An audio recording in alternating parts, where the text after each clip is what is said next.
for this country, the principle of the tithe. And there are many people throughout history that have not been committed Christians per se, could be religious, considered religious, or at least exposed to religion, who have learned of the principle of the tithe and have adopted this principle. I was sharing a PowerPoint some years ago, and while I was studying and preparing it, I came across some of the wealthiest men that are known by this country, by their names. Many are already dead and gone, but their names remain, have become famous. Men like Hirsch, Chocolate, Mr. Hirsch, and Mr. Colgate, and all these guys. And many of these guys, some were religious and some were Christians, but they developed a liking for the principle of the tithing, and they practice this in their business life and have made a tremendous contribution to the doctrine of biblical tithing. But apart from these modern day names, there are ancient people that discovered the principle of the tithe, that it's the best principle because it came from God. Abraham and all these passages, tell us that God introduced the tithing principle to these people, and they had no problem with it. I like the one in Leviticus chapter 27, verse 30, where it was not just the priests and the religious leaders that were to practice the tithing principle, but all the people. The priest's responsibility was to educate the entire constituency of this principle. And I was amazed when I learned that the priests were not to have another income source for their sustenance. In those days, the priests had families. They were not like the priests today. They had wives and they had children.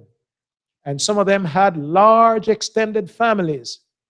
And they were told not to receive income from any other source except the tithe. And so God told Moses to tell the children of Israel to bring in all the tithe to the priests. And what I learned was that the priest in return was to return a tenth of all that he received as his personal response to God. So not only should the pastors accept a salary for preaching the gospel full time, but we must practice the same principle that pays for our salary. We too are expected to return 1/10 of our income and a generous offering to support the local work. So what's applicable to one person of the family is applicable to all.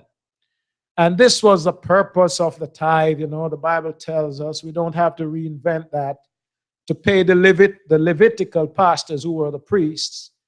And Malachi tells you that God's house would need resources to carry out the ministries, to supply the needs of the church. And I like that.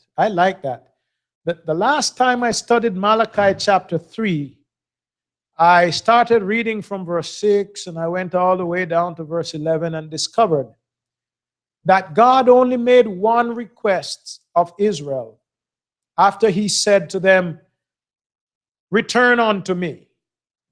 Before he mentioned the money or the tithe, he says, "Return unto me." In other words, God has a vested interest in my heart, in my life, even before he has an interest in my pocket.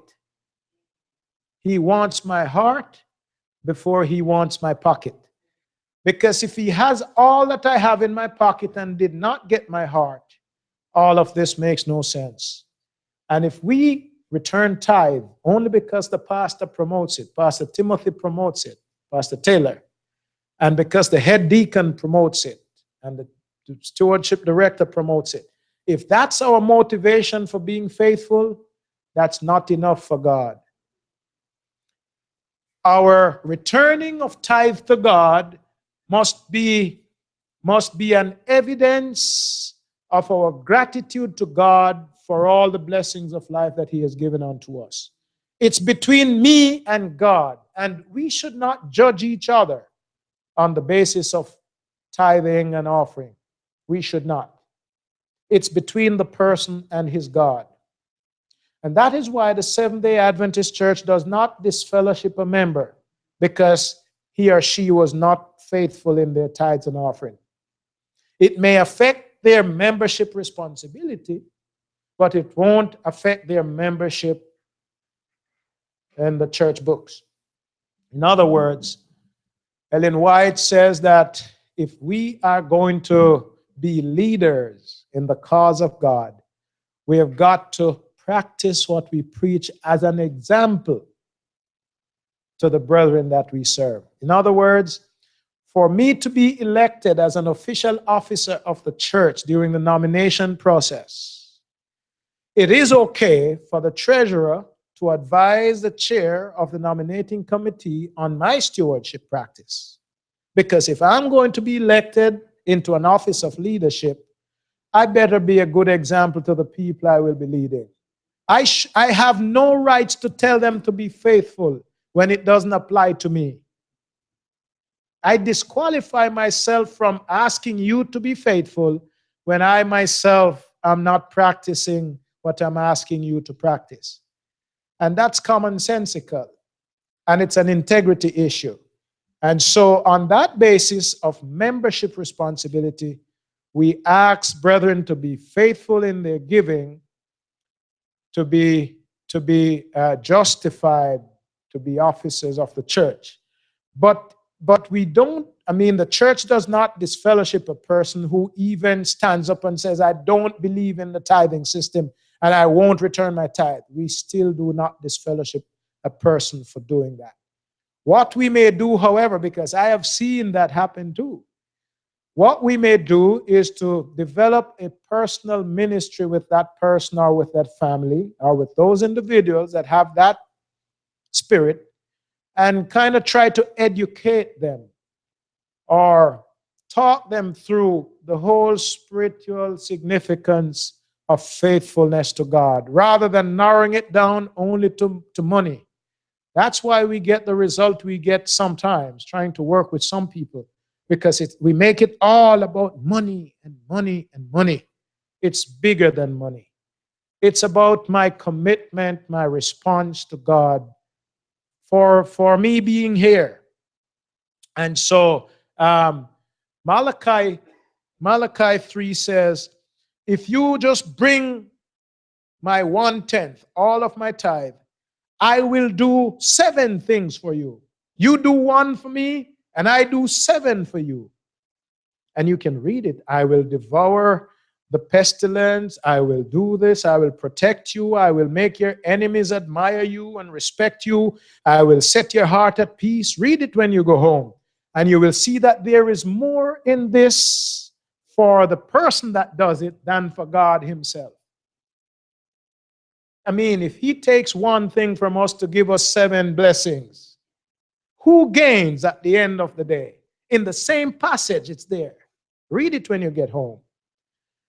And God does not need the money. It all stays here. The term as meat in my house really means that my people will benefit from it, not me. God says, if I'm hungry, I don't even tell you. I fix my own hunger. You won't even know. If I'm thirsty, I quench my thirst on you. I don't need to explain it to you. I am large and in charge. I own everything. The cattle upon 1,000 hills, they are all mine. The oceans and the seas, they are all mine. So I don't need your money. In fact, I've given it all to you for you. I just want you to make the best use of it. And the best use means to take care of yourself and to take care of your fellow men. And your money given to the support of God's work will benefit your brothers and sisters, your neighbors, visitors, whoever comes will benefit from your faithfulness. And so I am convicted. It took me many years to be convinced that indeed God doesn't need my money. Even the priest should return from what he got. The tithe is God's financial plan. It is not the Adventist Church's plan. It is not the pastor's plan. It's not from the Florida Conference. And even if a member decides to stop sending their tithes to the conference will not be shut down. And God has a way to honor faithfulness. What has happened to us in the last 5 years, when the economy has been really challenged, is that most of our faithful givers are retired people on fixed income. And those who are still with us have not relented. They have been faithful. Thank God for them. They are not able to give an increase or give more, but they do not give less. But what has happened to us is that as we share the lessons of the Faith and Finance series and visit around in the churches and have town hall talks and seminars like this, and we engage the members and the young people, we find that what causes us to survive and to even increase some is that more people who were not practicing this have begun to practice the message. So we have new givers, even though many of these new givers were members of the churches for a long time. So we have an increase in the people that are giving, and not necessarily an increase on those who have been faithfully giving all their lives. And thank God for that.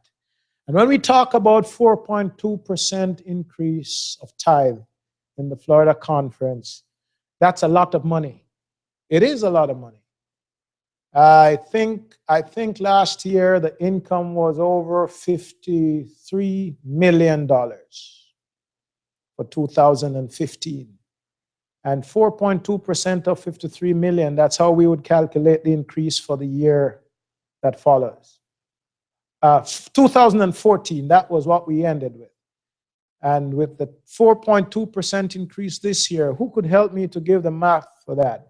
4.2% of 53 million. How much would that be? Help me out with that. How much? Help me with that. There's a particular number, and I can't work it out in my head, and I don't have my apparatus, but that's in dollar amount. I just want to give you an idea of how blessed we are as a people. And when we talk about 4.2% increase, so that everyone can understand, increase on what? Compared with what? So we're talking the real numbers now. It's over 2 million, isn't it? 4.2%. 4% would be 2 million. 2.184. Can somebody say amen, brethren? Thank you, elder. Thank you. Now, that's a lot of money in a down economy, brethren. You know, the last 10 years, we have suffered the loss of some income. With the whole idea more south of us, we have had the whole idea of immigration cleanup, and they had some churches that were targeted. We had immigration officials showing up at some of our churches where they thought immigrants were and illegal people were, and it produced a scare. And many of those churches lost many of the people that were attending. I went to a church 4 years ago called the Fort Myers, not the Fort Myers, that was the Naples Spanish church. Lehigh, what was it? Lehigh Acres? Spanish church. I went to speak there one Sabbath. And when I reached there, I met the pastor, Pastor Idalberto Torres. And he said to me, Pastor, I apologize today. You might have heard what's happening around here. Many of my members are in hiding. In other words, they're practicing the underground church. As it happens in China, it happens here also. I said, but why? Explain that to me. He said, well, the rumor is around here that immigration officers can show up anytime and ask for the list and identify those who are illegal and sweep them away. And most of my people are here in that category. And so I apologize for the low turnout. And that thing was real for several of our churches down in the South. And although many of these same people are the ones that will send back some of their resources to their home countries, Nicaragua, Mexico, Jamaica, Haiti, even though some would send some of their resources back to their struggling families, their pennies also counted. Whatever they would have left in their churches here would be a part of the whole. But with them gone, there is neither a penny nor a dollar. And so that has affected us. And many of our people were also employed in the housing or real estate, construction industry. And that got the biggest hit. In fact, Florida was known as the second hardest hit state in the country, next to Nevada. Right, where it comes on to the whole issue of construction and housing and real estate market. And so we got a big hit when many of our members had no income. And through it all, God has blessed us, has blessed us, has blessed us. And the Florida Conference has nothing to do nor to say, but to say thanks to God and give God thanks for being so generous to us. We have been able to hold our own, and it is not because of the efforts of anyone, but God's blessings. God's blessings. I remember about 3 years ago, I heard a rumor. I was in the office in Stewardship, and somebody said, wow, we got a windfall. Somebody has made us a large contribution. And it's not the first time I heard that. Since I'm around there 10 years, that was the second time, but this one was the biggest one. I heard that some years ago, somebody from Georgia, somewhere, who was educated in a conference, Forest Lake, was grateful to the school, God blessed them in life, and they wanted to make a $500,000 contribution to the conference. But the last one was like $1.5 million from a businessman who felt God blessed him abundantly. He was an Adventist man, still is, and he felt that this was his tithe in honor of God's blessings to him on his business. So we have had those occasionally, and not many are like the last one. But God does these things to make sure his work does not go bankrupt. And the leadership there at the conference, contrary to what some people think, because they don't understand, is very transparent. We have a president, Dr. Michael Cawley, and the treasurer, Dwayne Rollins, that are the most godly, spiritual Christian leaders I've ever met in this church. These men are responsible. They will not waste a dime of God's. There have been rumors with former regimes and all those things about the use of tithe in the Florida Conference and all that. Well, those kind of rumors have hit the wall since this regime came into place. They are transparent. The president is willing to have town hall meetings anywhere and pull up the numbers. We pass all the auditing from the North American division every 2 years. We pass the audit tests. Everything is accounted for. No wasting of God's money. And so we are at a better place. And that's why the rumor mill is a little on the low side now. But God has blessed this conference presently, has always done, but especially now, with a team of transparent, responsible leaders. And I thank God for them. And trust me, brethren, you can know when something is a rumor from when it has teeth in it.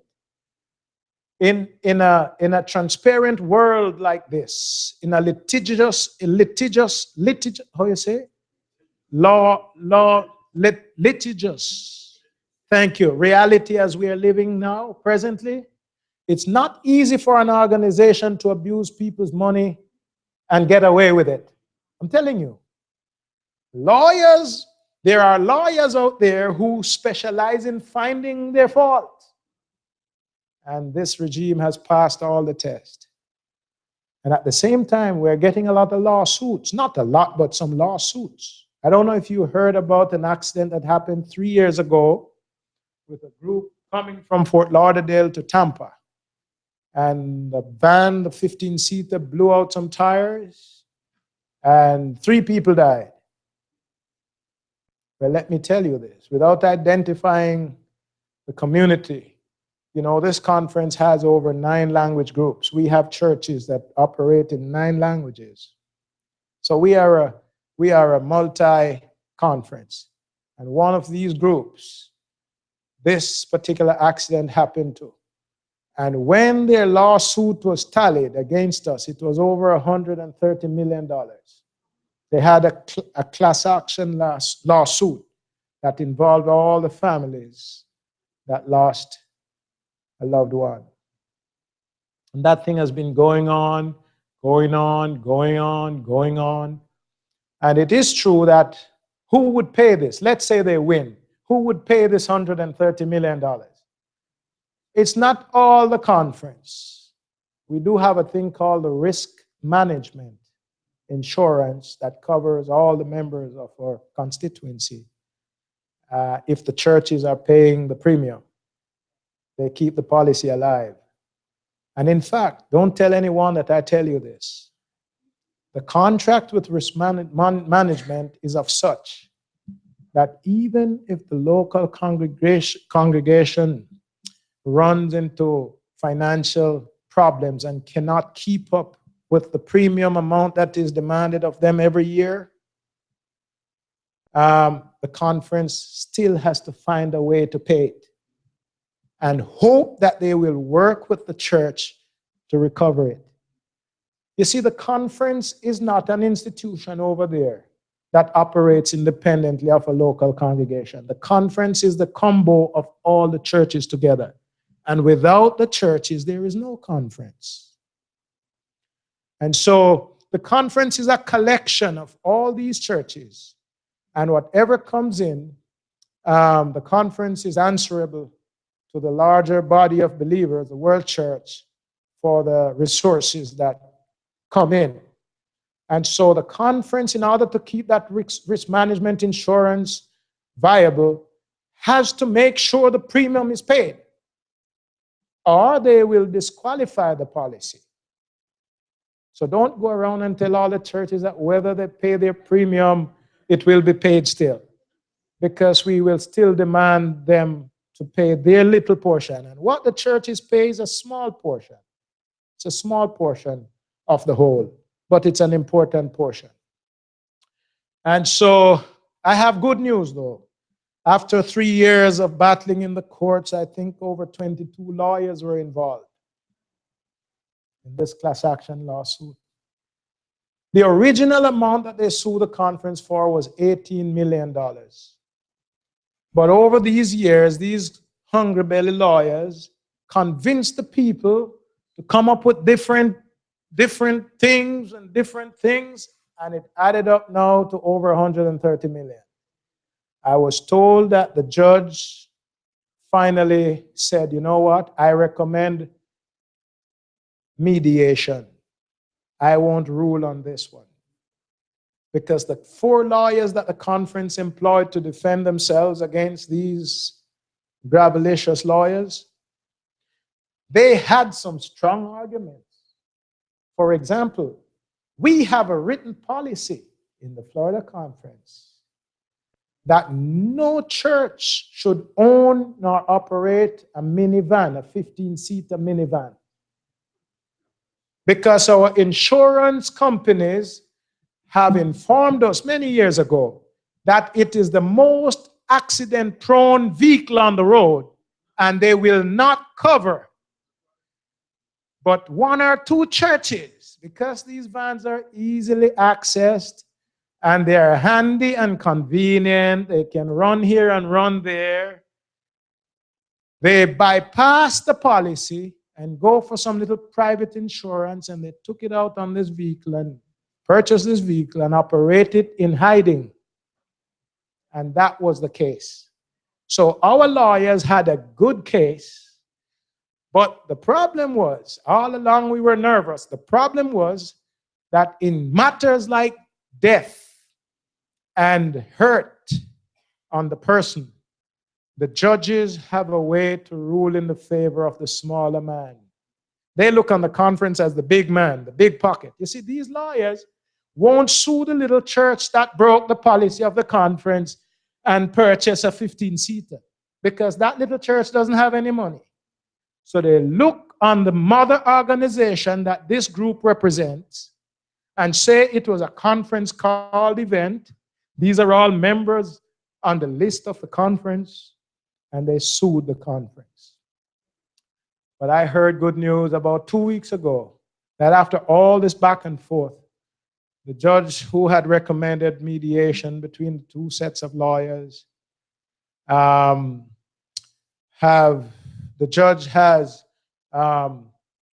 accepted what is called, I don't know the legal terms, but accepted to accept a settlement. Thank you. Who said that? A settlement, a closure, a settlement that could be as low as $5 million. Nobody said amen? Hallelujah, brethren. From 18, which was the original amount. The 130 was a fictitious, I don't know how they got to that, but they stretched it. They found branches in the whole case and loopholes and tried to pad on it till it got there. But I heard that the judge laughed when he heard that. He smiled. And I heard that it will be settled for not more than $5 million. The conference won't be the one to find all that to pay it up, but risk management will suffer. And we have other little cases against us right now, from individuals and so on. And that never stops. That never stops. And most times the conference wins. Most times. Most times we are in a desperate time, and it doesn't take much for people to try to get something out of someone. And any way they think they can try a thing, they will. But by and large, God is blessing this conference. And the devil is after the work here, but it doesn't matter how many punches he throws, is who wins the bout.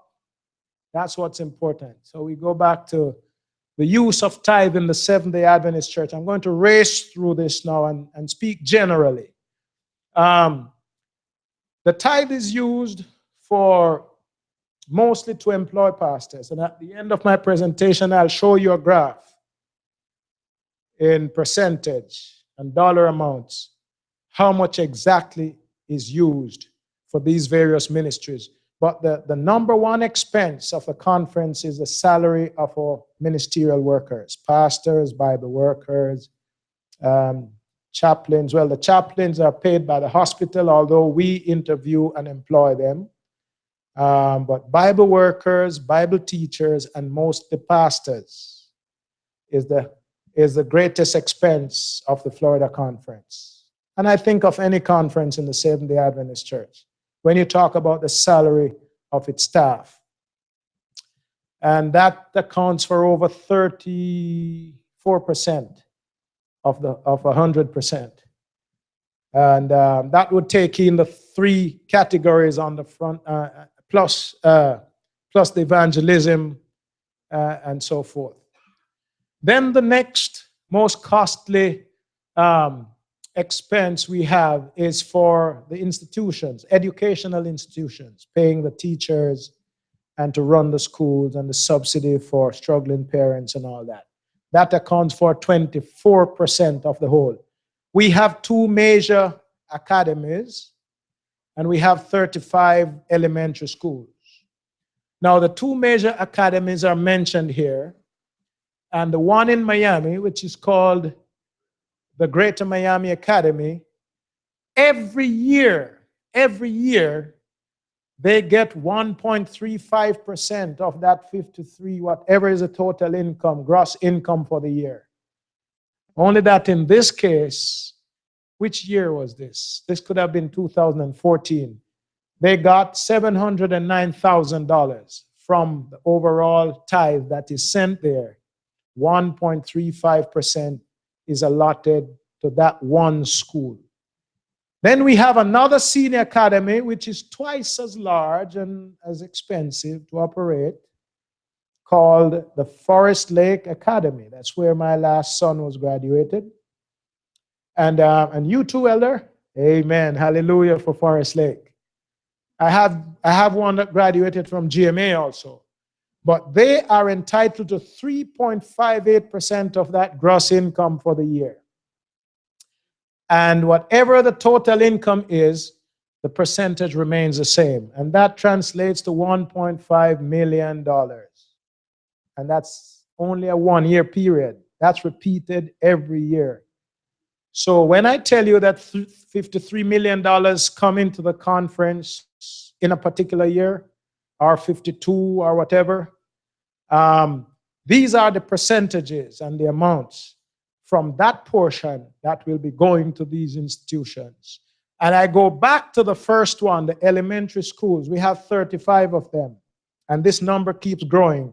It could be more than 35 since I put this PowerPoint together. 1/3 of the teachers in the elementary school, 1/3, are paid for by the tithe. I hope I can improve on this and tell you exactly the number of teachers. That probably would help. And then we have another program called the AD21, or the extension. There are some kids, because of where they live and their family situations, they cannot travel to the academies. So they have an online school where there is a teacher operating in Avon Park for all these 40 or 50 kids scattered throughout the states. Some have physical deformities and cannot sit down all day in a regular class setting. These are the kids that would be a part of this AD21. These are high school students trying to finish their high school education, but they can only participate from their homes. The conference pumps in over $163,000 into this program annually. And what do we mean by the conference pumps in $163,000? It's because this program, to pay for the people that run the program and the technological facility and all of that, costs so much that if you were to thin that out to the individual parent of this child, the tuition would be so high, the quality education would be so expensive that you probably would not have one kid registered in the program. So the conference says, to keep this program viable, let's put in this money into the total cost, the overall cost, so that it will drop the price to this level, that when it is thinned out to the individual tuition, it will be so much more affordable. And that's what keeps the program going. And why does the church exist? Isn't it also to educate our children? The Catholic Church has Catholic schools for their Catholic children. Shouldn't the Adventists do the same? Amen. In fact, this is a better option than what the world provides. So we are convinced that the preaching of the gospel and the teaching of the gospel are not different, because we are preparing souls for this life and for the life to come. Thank God for Christian education. I came up from kindergarten through the system. And you wouldn't know me if I weren't in the system. And I'm about to finish at Andrews, and I know the blessings of Christian education. We also contribute to the education cost at the higher levels of colleges and universities. Southern Adventist University, every year, 1.5% of our gross income is sent there, which is a subsidy for our students' education. We also, I learned from Brother our treasurer, Brother Dwayne Rawlings, that we also contribute to Oakwood, which was a later development through the division, of course, that they now make a contribution of, I think, $700,000 to Oakwood. It was not always like that because Oakwood was owned by the division. I think they have spread out the ownership now to include the conferences in this division. But it cost us quite a bit. I'll have to update that. Then we have two major youth camps here in the Florida Conference. Camp Kulakwa, we pay over $800,000 at Camp Kulakwa annually to keep youth ministries going. You may say, wow, is that necessary? I was told that they have an average of 50 baptisms annually at Camp Kulakwa. And many of these kids were not originally from Adventist homes. Some were from other faiths, and they come there, and the way they are treated and the way the message is presented, many of them ask to give their hearts to Jesus. And we also subsidize for the employees and for everything that it costs there, that costs. Pine Lake is on the lower end. We do pump in a little for a few workers over there, and maintenance. We have a little school that is operated there. They're trying to sell the property now, but the offers are very low, and it's going to be a loss to the conference, so they are holding things. And every now and then we have retreats and activities that go on there. But it does cost us over $200,000 annually to maintain the place there. This is how the tithe is distributed from the top to the bottom. You know, the local congregation has to be seen as the top. That's not how we usually think of it. But I believe that where this resource originates from has to be the top. There is no general conference if there is no local congregation. Amen? We don't think of it like that, but I think of it like that. In the local conference, every dollar that comes in for tithe, the conference retains 79 cents. Or for the 100%, we retain 79%. And sometimes at the end of the year, it can go back to 86%. At the end of the presentation, I'll show you how we go back. In fact, let me go ahead and settle that now.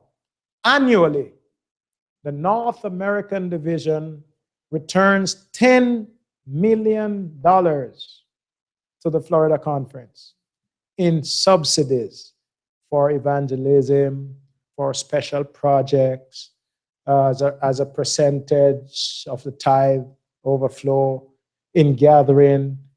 It adds up to 10 million. And whenever it hits that mark, it goes up to 86%. But it can be anywhere between that 79 and that 86. It has never gone beyond 86%. So from the bottom to the top, that's why that little flexibility is there. But on an everyday basis, on a monthly basis, 79% of every dollar for tithe is kept by the Florida Conference, and 21% is sent off to the union in Atlanta. And I think they keep 3%. And then, 17% is left to be divided between the North American Division and the General Conference. And I will tell you later what they use the money for at their level. But we don't keep the whole dollar. We don't keep the whole dollar. And at the end of the day, the 21% adds up to be a lot. It adds up to be a lot.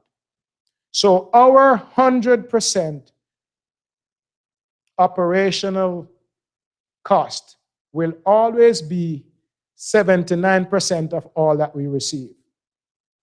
I don't know if that is clear. It is not 100% of 100%. You get the point? It's 79%. Our 100% is 79% of the whole. The Southern Union, 3%, the division, 4%, it's all there. And these are the things they use the money for. Media ministries, publications, the seminary, North American Division, Institute of Evangelism, and various reversions. That's what their 4% is used to finance. And then the General Conference, they take 6.8% of the gross annual tithe and 2% in North America, from the North American Division. All the conferences in the North American Division return 6.85% of its annual income. And the General Conference only asks 2% from the other divisions of the world. And you may ask why. This does not seem fair. 6.8 from us and only 2% from Inter-America, South Asia, African Union. Why? Somebody may ask. African Division? Well, it's an economic issue. It is known that North America is the financial basket of the world church. And for many, many years, many divisions of the world could not even give 0% of their tithe because they never had enough. But things have turned around, and most of them can now give and maintain their 2% obligation. And so the more the other divisions are required to give, is the less the burden will be borne by the North American Division. We are hoping the day will come when this 2 will become 4, so that 6.8 can become 4.8, and more of the dollars are kept. But then there is another question. Isn't the Seventh-day Adventist Church a strong advocate of foreign missions? Shouldn't we always then be a part of a global ministry that really changes the whole world? So we shouldn't ask for more for ourselves, but rather to find a way to give more for the greater good. And that's another question that comes up. Back to the local conferences. This is how the 10 million that we get back from the higher headquarters is used in the form of K-12 reversion.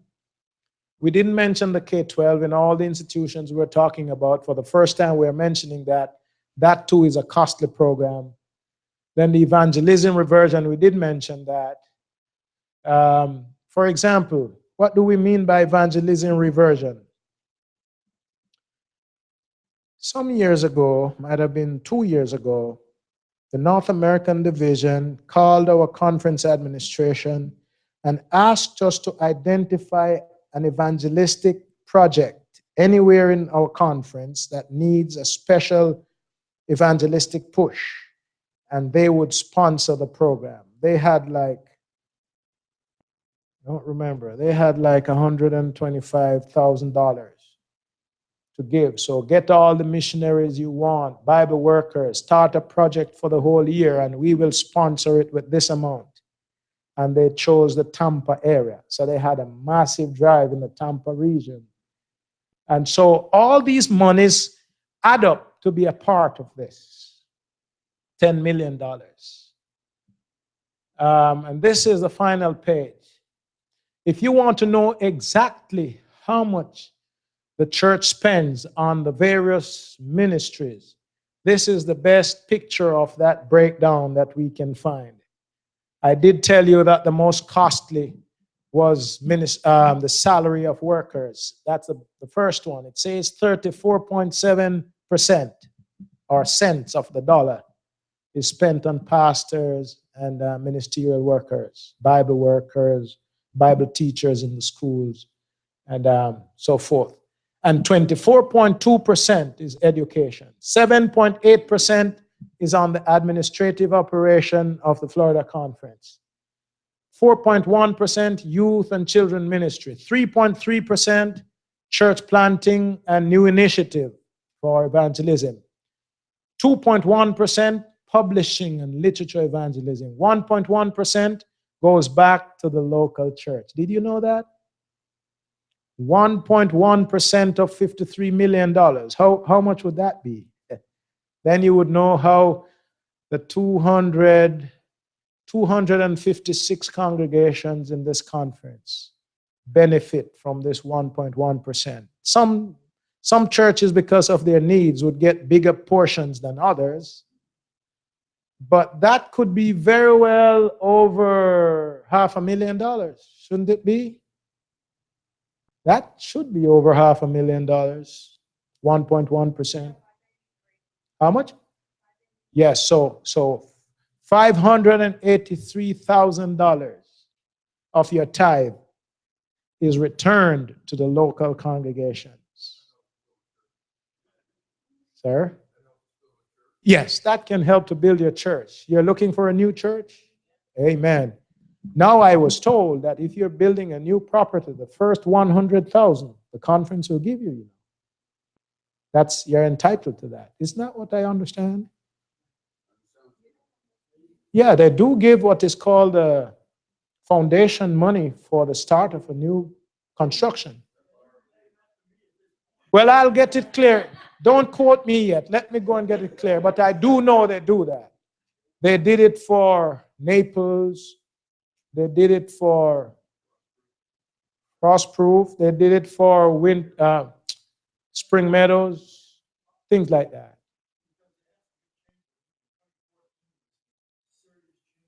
Well, let me get the update on this thing and make sure I clear my name because. But I do know there's a seed money for new construction. When I was working in South Florida, that's what started the Kendall Church, and they have a beautiful new church right now. I was a part of that. I was there when Mr. Hendershot came and handed the check. Yes, I remember. And the Maranatha School, they came and handed a check like that. I remember. Unless things changed, I don't know. I need to find out just to make sure. But the point is, I don't know why I forgot the list. The treasurer, I asked him a few weeks ago for a list of all the benefits that cost the conference that are sent to the local congregation. And he gave me a list with about 17 ways in which the local congregation receives financial benefits from the tithe they send to the conference. One of the things on that list, I could send that to you. One of the things on the list is tithe envelopes. As simple as that. They say that they print it by the millions, close to the billions, just to make sure the churches don't run out. Right. And that cost money. And they talk about other things like evangelism subsidy. I have the list. I just ran too fast and left it somewhere in my office. But ways in which the local congregation benefits. Even in the insurance premium, the conference subsidizes that. Did you know that if one of your members or even a visitor to your program, your church, if one hits a toe and fell and broke a leg, that person is somehow covered by risk management? That is why it's important to keep that policy viable by paying the annual premium. You will never know until something happens. One accident can exhaust so much. And by the way, that $5 million, if that's what the settlement is on this class action lawsuit, the risk management is the same program that will have to pay that check. That's why it's important to have a good relationship with risk management.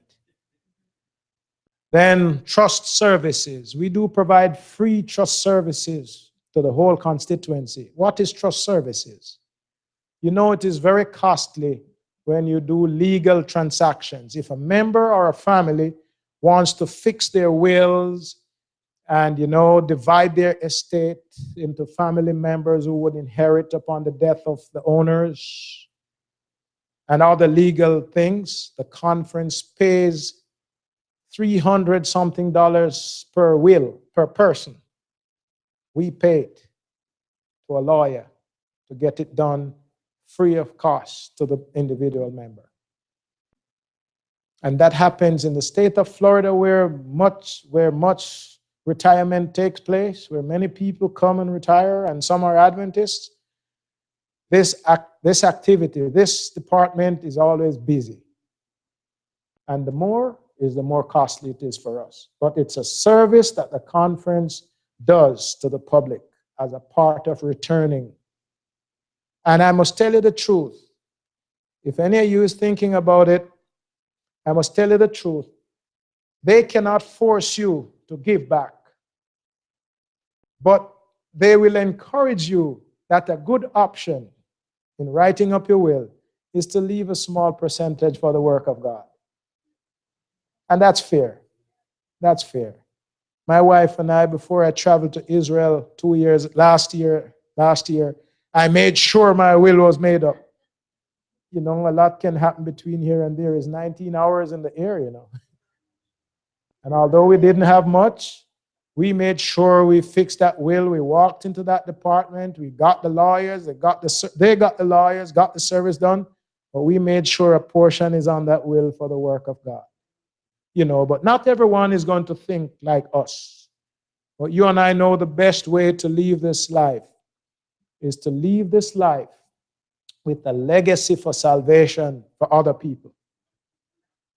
And finally, we have the camp ministries. I already showed that to you. But basically, this is it.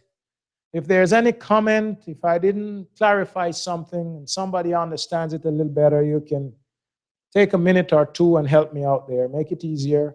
Any comment, any question, whatever we can do, we'll share. But this is the essence of my brief presentation. And you may say, oh, this is just academic. We are in an age, we are in a society where the more people understand what you do with their money is the more confidence they'll have in trusting you to handle their money.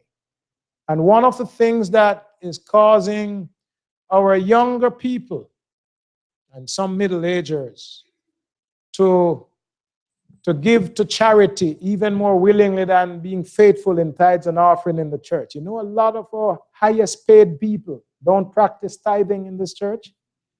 I'm telling you, some of the kids, you know, I mean, when my wife and I graduated 30 years ago, if we made $10,000, $15,000 for the year, that was good going.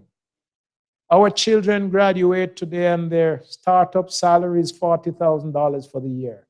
I mean, there is no comparison. And this is the group that is most reluctant to even remember their church. If it hadn't been for you, brethren, who have been around for a while, this church would file for bankruptcy a long time ago. God bless you. God bless you. So, one of the purposes for an informatory seminar like this is to kind of explain how the money is used so that when people like the middle-agers and the high-income young people learn that, oh, I didn't know that was happening. I didn't know they were supporting the camp meetings. I enjoyed the last time I went there. I met new friends. That's where I found my wife. You know what? Maybe I should give something back. Knowledge is powerful. Ignorance is deadly. And so we may not have 500 people here this evening that listen to this. 500 people that listen to this. But one person has a circle of 5 friends, and they may talk about something from this one day, and it may convince one person at a time. And maybe an answer was given to a question that you've always had. And one person at a time, we can reach each other. And that's one of the purposes of a presentation like this. So God bless you for listening. Thank you for putting up with me. I hope I didn't bore you to death. But that's one of the things I do on a regular basis. Tanto en inglés como en español. Yes, I do this in Spanish and I do this in English. Gracias. Thanks. I'm following your example. Te sigo el ejemplo. Thanks. ¿Tiene una pregunta? Okay, it would be good for me to leave a copy of this PowerPoint with your church. Sure. Pastor, you're responsible. Yes, sir. Thank you. Oh, that's right. He already has it there. Yes, thanks. I gave it to him ahead and he prepared for me. Thank you. Thank you, Elder. Any other? Thank you. Yes, but I won't leave. I won't. No, I didn't take the Spanish thumb drive. I'd have to send it from there. Yes. Right. Yes, sir. I would be happy to be there to guide them through it, though. Sometimes you send them material, and if they don't understand it, they're more confused. So I'll be happy to go and do this and then leave a copy in Spanish. Yes. Thanks. No question? Yes. Yes, thanks. I do that all the time. A few weeks ago, I just did it for the Jacksonville Spanish Church. And I'm heading to Fort Myers Spanish in a few weeks, and we share the knowledge. Okay? Thank you, brethren. Oh, we have a question here.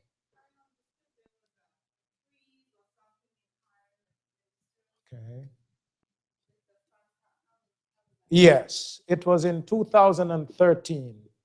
We suffered the lowest income for the last 10 years, I think, since the new president came in 2003. That would be what, 12 years ago? Wow, 12 years ago. In 2013, we did not increase. We did not have an increase. And it affected our ability to hire new people. This conference has done everything in its power not to unemploy any of its employed people, even though the economic strain was on. Many companies were doing this. Many companies resorted to reducing work staff to be able to ride the economic storm. Thank God this administration said they would not do that. They were forced in 2003 to do that.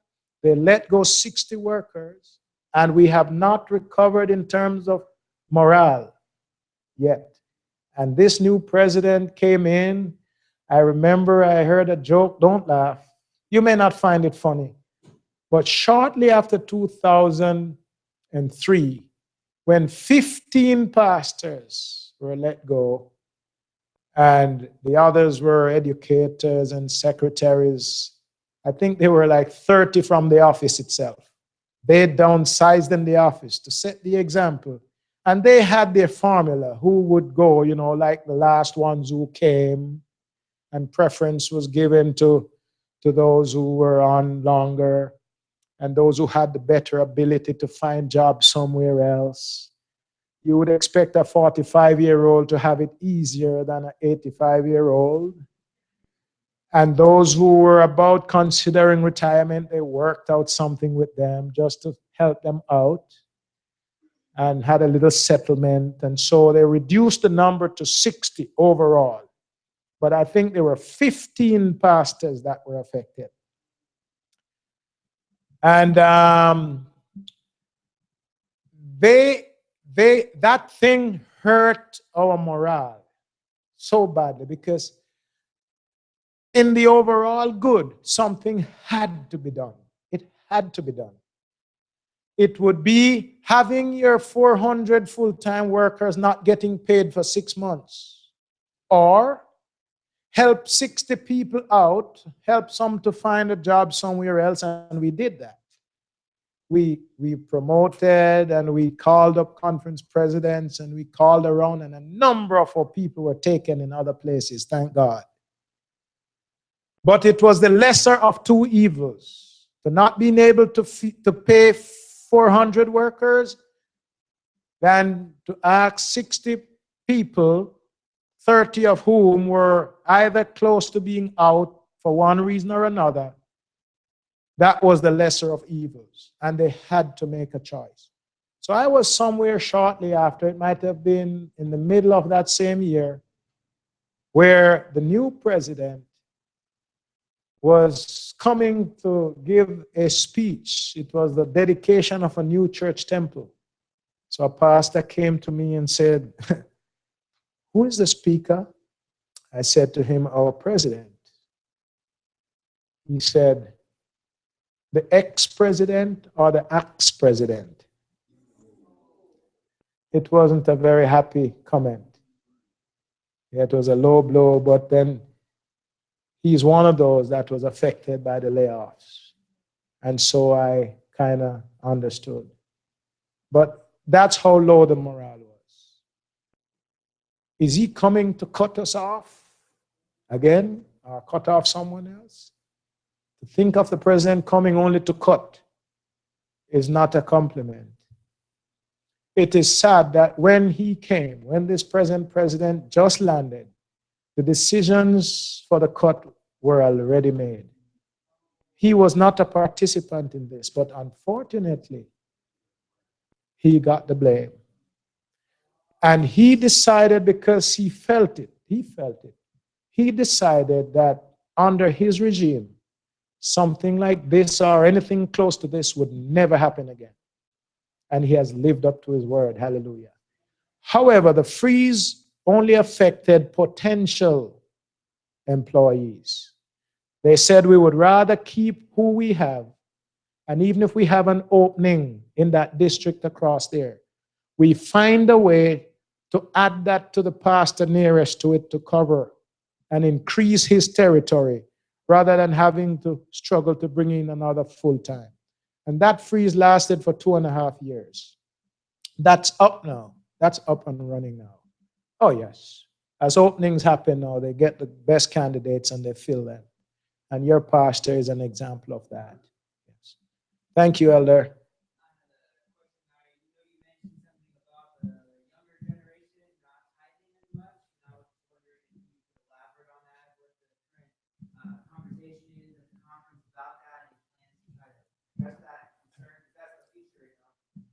Yes, sir. Very good question. Well, it's hard for the older heads to think of the best way to reach the younger heads.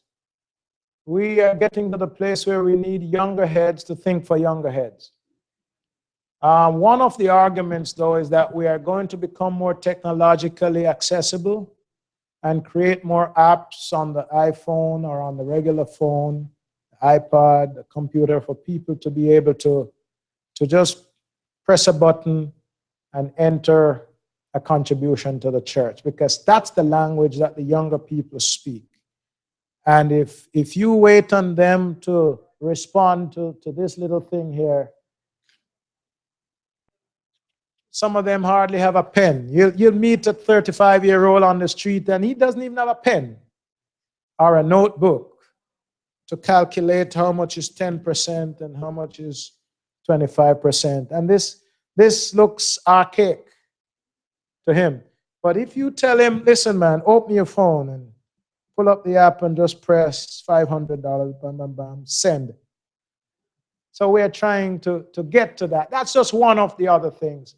Another thing that we have been trying to do is to have some conversations with the younger people. The last few years, I have announced for a few town hall meetings, Jacksonville, Miami, where we would promote it in the churches on Sabbath morning and go and sit and listen to 10 young people. We never have a big turnout. 7, and we talk about this. We talk about it. And one of the things that emerges quite a bit is that they said, you know, we really believe in the church and what it does. We think it's doing a good thing. The church is generous. We see what they do for the community, and we like that. But, you know, we graduate from school, and the average one of us has a student loan of $40,000. And some of them say, we haven't even landed our first job yet. We're still searching. And the few that say, you know, I have a job, thank God, and so on. Apart from my student loan, I'm paying on this car. I'm thinking of getting married. And I believe that when I get over these initial bumps, I would be able to do better. And some of them say, well, we'll give to a project that makes sense. But this systematic, every month, every salary, 10% of my income, I'm struggling with it. And they talk to you heart to heart. And so we try to spiritualize it away and tell them how they will benefit from being faithful, because that's a message you and I have lived. We know that it works, but not them. They haven't lived it yet. They haven't proven it yet. And we try to tell them, once you do it for God, my friend, He can even, and this is not right. Maybe we should stop doing this. To tell a young man that, listen, the more you give, the more God will give you. That's a misinterpretation of Malachi 3. Yes, the Lord did say, return all the tithe and I will do this and I will do this. But you have to understand that there's a thing called the prosperity gospel that is being abused. And every time they turn on the television, they see that. Plant a seed and you will reap a harvest. You send a seed of $79 per month and God will heal you of your cancer. That's what they see, and they're turned off because it doesn't work. So we realize we may have to change our tune. It is true, it is not wrong to say that if you are faithful to God, God will be faithful to you. It's never wrong to say that. But there's a thin line between the prosperity gospel and getting them to understand how it works. So we will be coming around to young minds like yours, Pastor, and asking your help to help us to get back to your peers.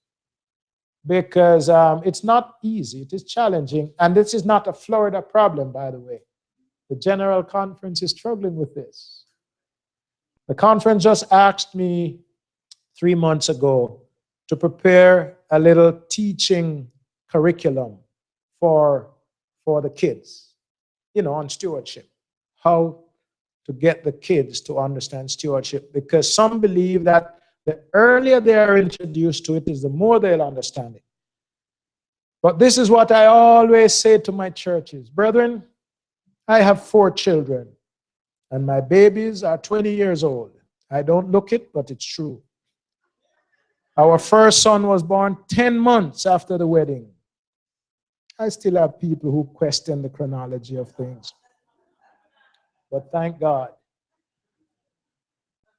And I talk to young people, and I know the language of young people.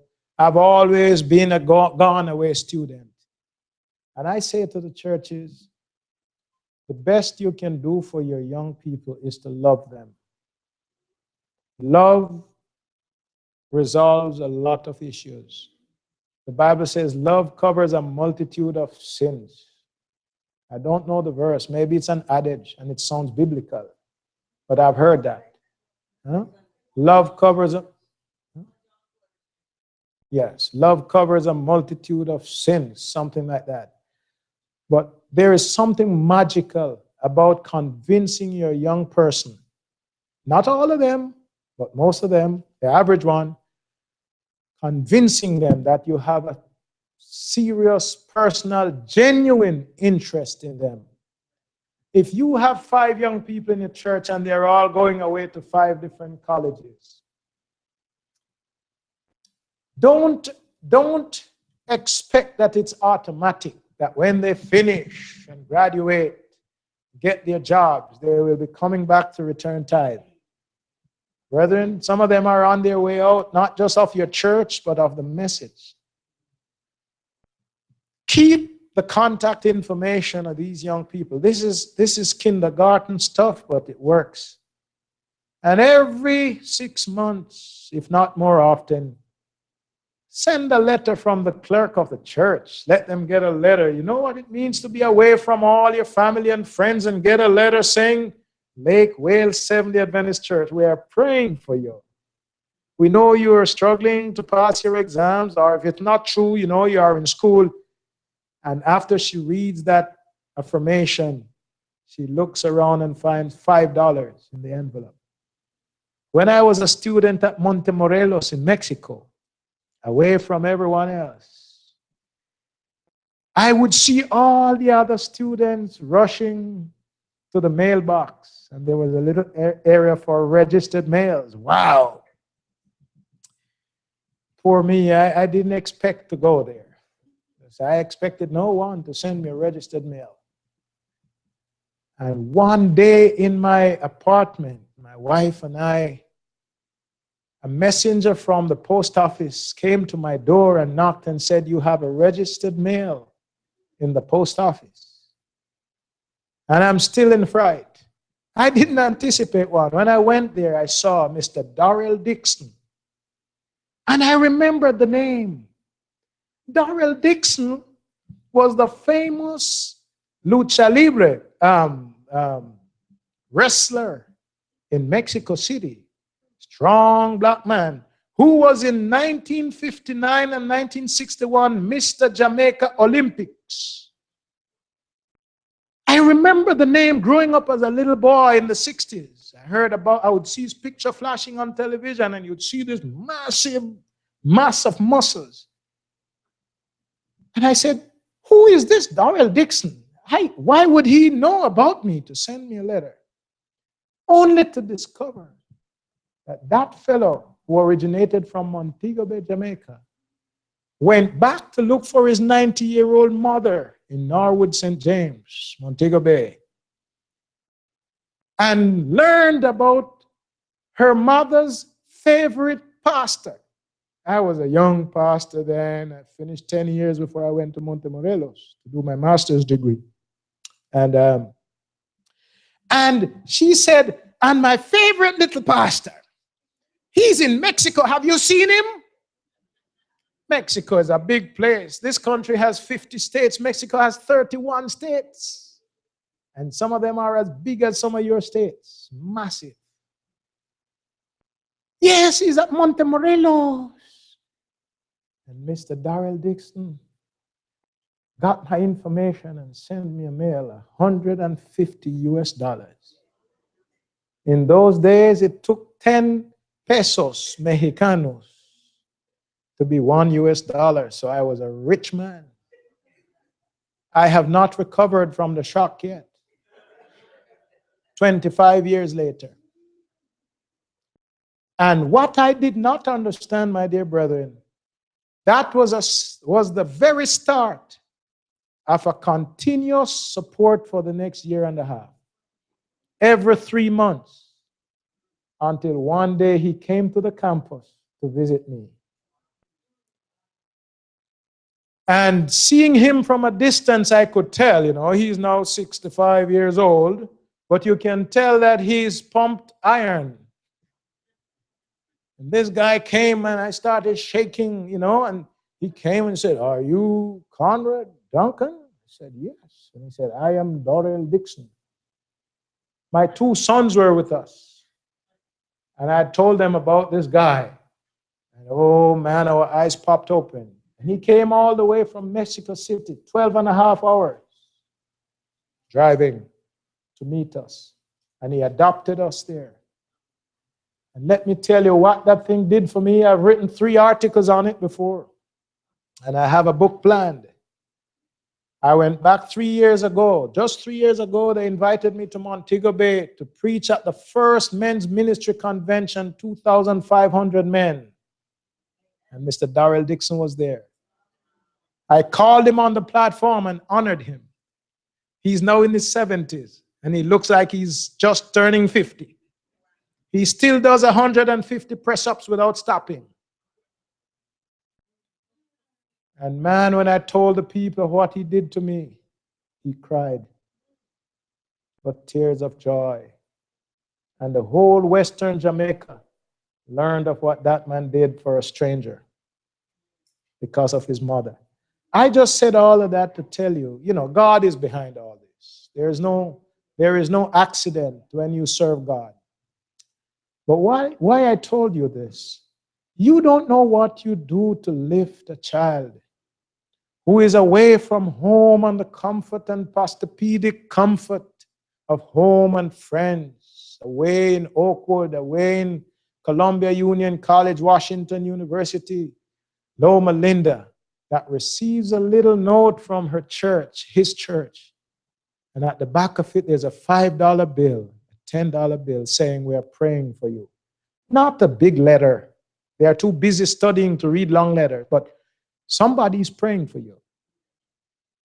And it happens more than once. Maybe once every year for the 4 years. Trust me, you don't have to preach many sermons to make that child become successful in life and remember the Lake Wales Church. One simple act. No amount of sermons can accomplish that. Love, personal affirmation, relationship. And that's one of those things that I encourage churches to do. And you're not doing it with a motive to get their money, because if that's your motive, you will fail. But just to spread the love around will bear fruits. Will bear fruits. Thank you, brethren. I understand you have other things to do, and so does my wife and me. So do my wife and me. Yes. We have 2 sons that are not well. They don't live with us, but we plan to help them out with some medical help. You know, my wife is a registered nurse, and she brought some medications from work last night. We left too early this morning to drive by them to deliver it. But we are in touch with them. I heard one of them is having the flu. I hope it's not the Zika virus. And another one seems to be sharing it because they stay together. They stay at the same place. And so we have other things to do. Thank you for your time. Sorry if I took too much of your time, but please don't wait 22 years to invite us back. Thank you. Oh, wonderful. Thank you.